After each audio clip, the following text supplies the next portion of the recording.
done here. Like I said, taking the wheel off, and I went on ahead and loosened a big nut up there that is 1.25 inch socket. And I'm actually using an impact wrench because I didn't feel like getting my breaker bar out tonight. And I've already got this loose. Take the pin out.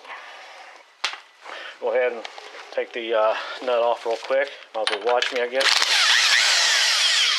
That out. Set that off to the side.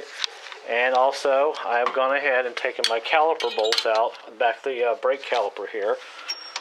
Get these out.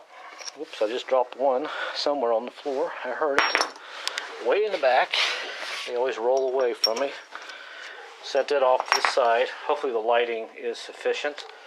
And now I can pull off my brake caliper. I need to get me one of those work lights where I can just kind of sit behind me and shine on everything. We'll pop this off. Set this out of the way for now. Take this hub off. Disc. Set it off the side.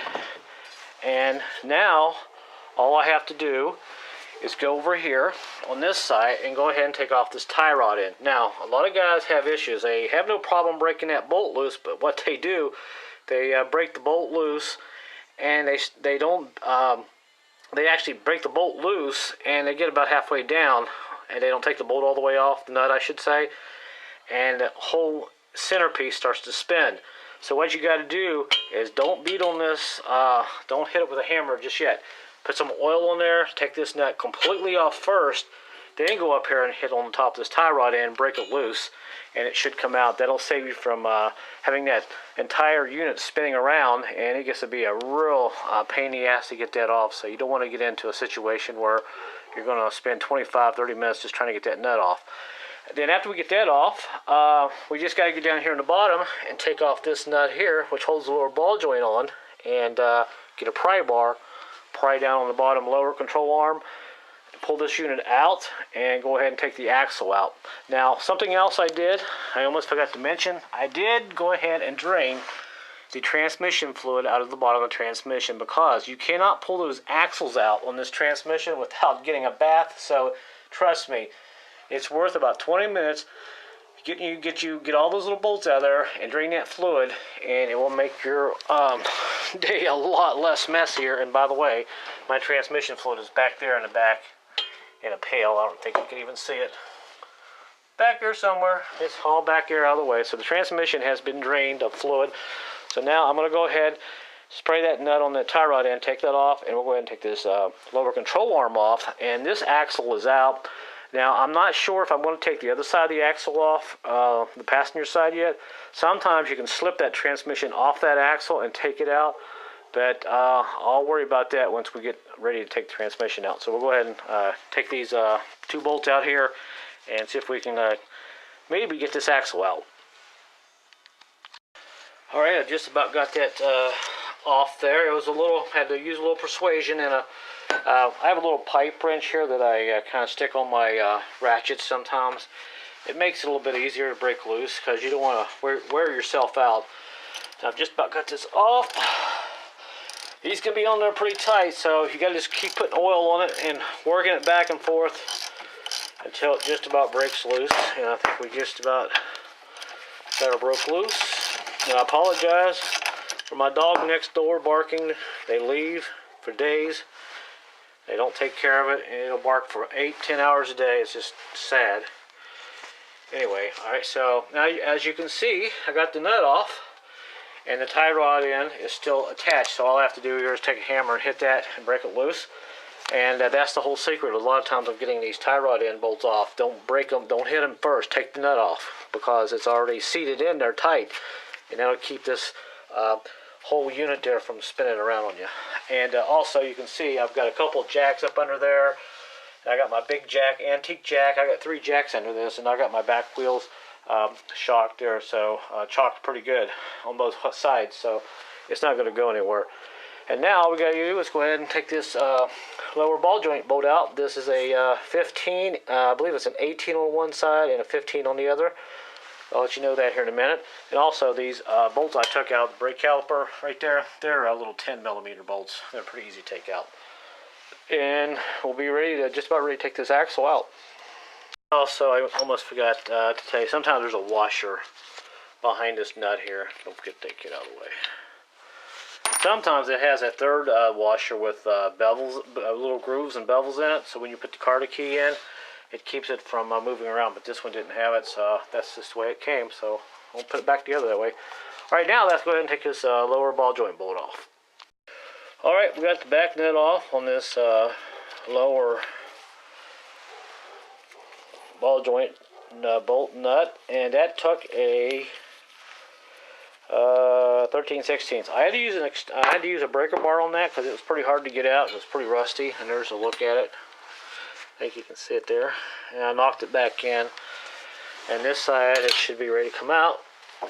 And I recommend that you get a breaker bar. You'll have to have it probably, and you can see how rusty that is.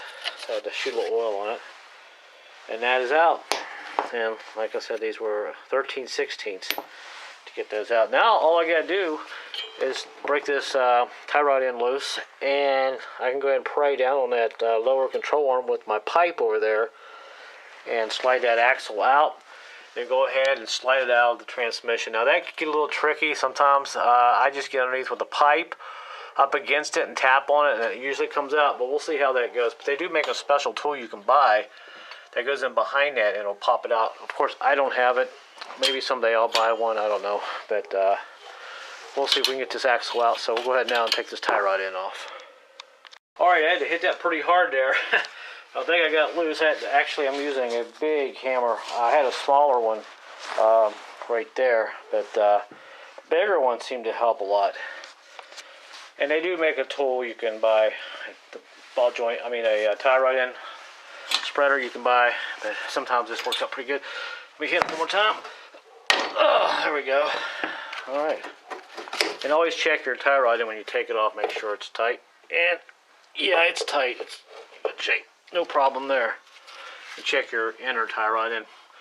Kind of move it back and forth. Make sure there's no play. And all I gotta do now is separate the lower ball joint with the pipe and go ahead and start taking that axle out. Now when I slide this lower control arm down, I should be able to release this ball joint, and what this will do, this will let this whole unit, I'm sorry about this light, this will let this whole top unit swing out, and I can slide this axle out and kind of push this unit off to the side. I should be able to get that axle out of the transmission back in there. So I'll set the camera down, let me go get a pipe and separate this.